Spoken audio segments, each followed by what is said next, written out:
لو نشاء لجعلناه حطما فظلتم تفكهون إنا لمغرمون بل نحن محرومون. Eğer halaydan bo'lsak eğer bizning qudratimizga ixtiyorlan qilsak, albatta qilamiz biz uni xotam. Xotam deb atamiz. Bug'doy, qo'noq, guruch, qatorliq va undan boshqa yeyishimizning hamini dam tutmaydigan, elimizdan yeyish chiqmaydigan. Go'yoki, masalan, bug'doyni bizga o'xshash, boshqa o'chakga o'xshash. U maysi yapilib turgan, lekin uni u boshlatmaydigan. Qo'noq boshqa shoq bo'lib turgan, taqal bo'lib elimizden kan çıkmaydıgan, u meclistirmeydigan, elimizden konak koşturmaydigan.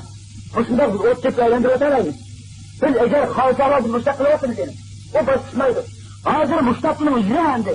İlmi olsa yakın çıkarsa, bir buradayını bütün dünyanın pentaknik alimleri, bütün dünyanın pentaknik alimleri, bir tık buradayına bir tık başak kazanmaydı. Bütün yüzüdeki iktidar, 5 milyar 112 milyon yetti.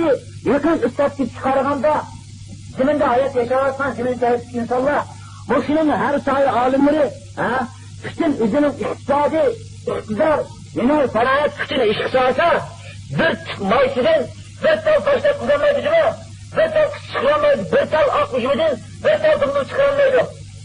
Bir tal bütün ham eşyalarının ortadan koşar, şunda kıymetli ham eşyaların bir tal guruç, ya bir tal kışa, ya bir tal konak, ya bir tal buğday katarlık, bunda adam ise, onun terkibide insan bedenin kereğiniz boğan, jigara otaçkol vitamin madde, onun terkibide bu, onu teris ünüdüğün, terkib şu nasip bu, kızılkan, akkan, göz katarlık, hemeler onun terkibide bu, bundak nasini terkibini yasayamaydı, yardım ünügen bayısının başta kuzamaydı cuma, onun terkibide bundak nasip, ben kıyılmaydı, onu yatsa, ne çıkan materyalın, eski adam yese aşkazın sinirlediğin, hazmi kılmaydıgan asırın, hazmi kıldıgan, adam beden enodun, dersin çeker, ırkayıp, adam uzuk yetişip durgan asır yapılmaydı mı? Kur'an'a davet kılmaydı. Bir tal zar, ak üşmüge cuma, sen hava ısıp, mesela 7. ayın, 15-20'den üşümü tükeylendi.